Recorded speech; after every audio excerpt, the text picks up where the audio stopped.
Alright, so fear. Okay, so let me explain what that is. So what fear is just something created by the mind to scare the user. Like if a 7-year old has a fear of the dark, their mind will create things in the dark to scare them. That's how it works. But and this can go on for years, days, or even seconds. Depends how quickly the person can get rid of the fear. All right, for example, let's say let's say a seven no let's say a 10-year-old is scared of the dark, right? They sleep with a nightlight on because they're terrified of it, right? So they have two options here. They can either let this fear keep taking them for the rest of their lives, or they can face it because the only way to get rid of a fear is to face it. I'm gonna give you an example. Let's say someone's had a fear, or it doesn't have to be fear too. It can also be with the same thing with an addiction. I'm gonna explain that in a second, but right now I'm gonna talk about fear. Okay, let's say someone has a fear of the walls closing in, right? Let's say they've had this problem for 10 years and they haven't gotten help. But one day they face the fear and aggravate it because when that fear, okay, I'm gonna paint a picture. When that fear develops in your brain, uh, imagine a person, right? Okay, imagine yourself walking. Now imagine whatever you're afraid of walking right behind you, and it's a human, but on the front of the human, the face of the human, it says your fear. So like for example, I could be walking and something's behind me saying like, okay, the dark or zombies, I don't know, anything, a fear, and it's constantly following me. And every time that I try to look back and hit it, I get too scared and it doesn't even do anything to me. It just looks at me.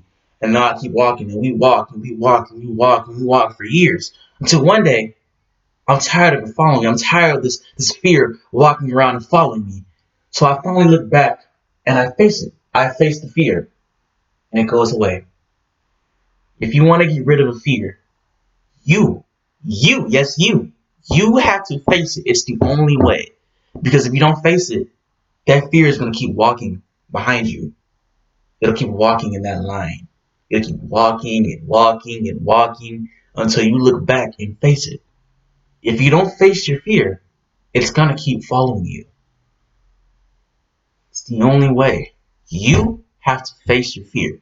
It's the only way for it to go away. To stop following you so long, all these years. Okay. Okay, let me think. Is that everything? Hmm. Yeah, I think that's it. Okay, so now it's basically the same thing. Now, well, actually, addiction is a little bit different. With addiction, that one's a little bit more complicated, but it's still easy. If you find out that you're addicted to anything, it could be drinking, even laziness, as an example, smoking, doing drugs, having I don't know anything. Okay, this is what you got to do. If you're doing something without even realizing you're doing, you have a problem. You need to stop. It's very simple. See, all you got to do is just stop. Perfect example, 33. 33, sorry, I saw 33. But let's say I had a problem smoking, right, for about 3 months. Then 3 months and one day came. Around when I was about to smoke, I thought to myself, I breathed in, I breathed out, and it went away. With addiction, it's not necessarily facing your fear. It's just a little bit different. With addiction, you just gotta stop yourself. Just stop and walk away. Personally, what I prefer doing is right when you're about to you don't do it, but right when you're about to do the thing that you're addicted to, all you do is take deep breaths like this. Close your eyes, and it will actually go away. Because when you take those deep breaths, when you breathe in, you're breathing in.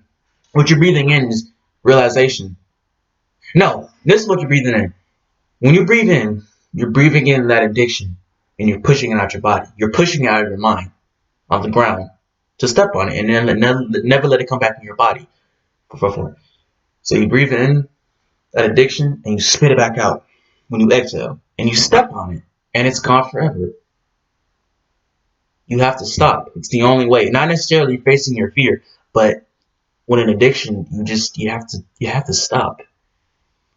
For example, I'm gonna give another example too. The universe can help. Like for example, let's say there's a person mid 20s who had a drink for the first time. He was addicted for 2 years. When he turned 23, something amazing happened. You see, when he was going to the store, oh, before I say, oh, never mind. Okay, he was going to the store, right? And he was about to buy beer, and all of a sudden, he he was about to get one, but they were sold out. The man was mad, discouraged, and went home.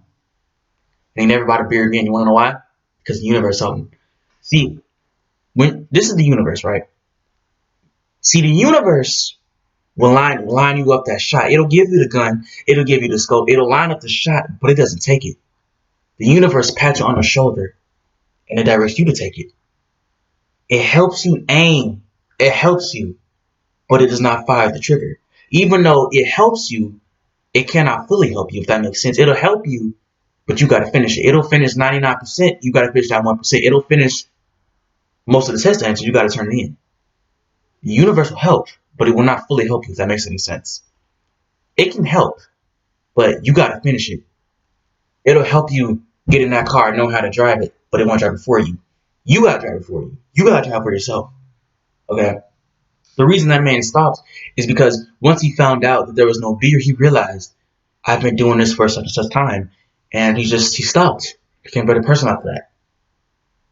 Addictions, you got to stop yourself. All right? If you're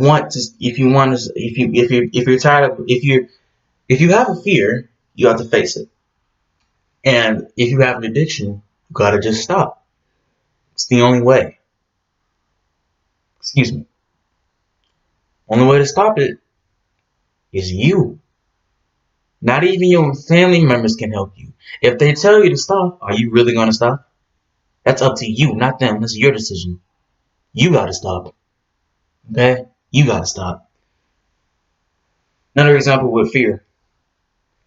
I really hope this doesn't happen to no one. But let's say there was a very unlucky person. It was a kid, 7 years old. He had sleep paralysis 50 times in his whole life. It stopped when he turned 16.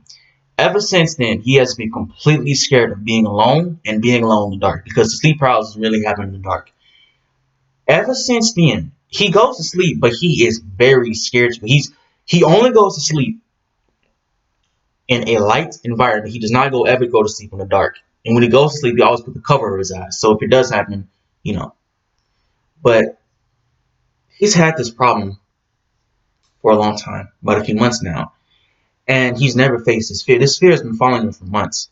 But eventually, he realized that there was nothing he could do. He realized that sleep paralysis was out of control. If it happens, it happens. There's nothing I can do. So eventually, he was walking. He turned around, and he faced the fear. The fear went away and walked in a direction and never came back. Even though he had sleep paralysis, he was never scared of it. Never happened. He used to be.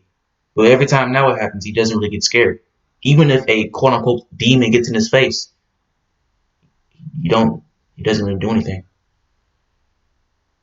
Oh, that's another thing about sleep paralysis. When you're in sleep paralysis, you're not awake. You want to know how?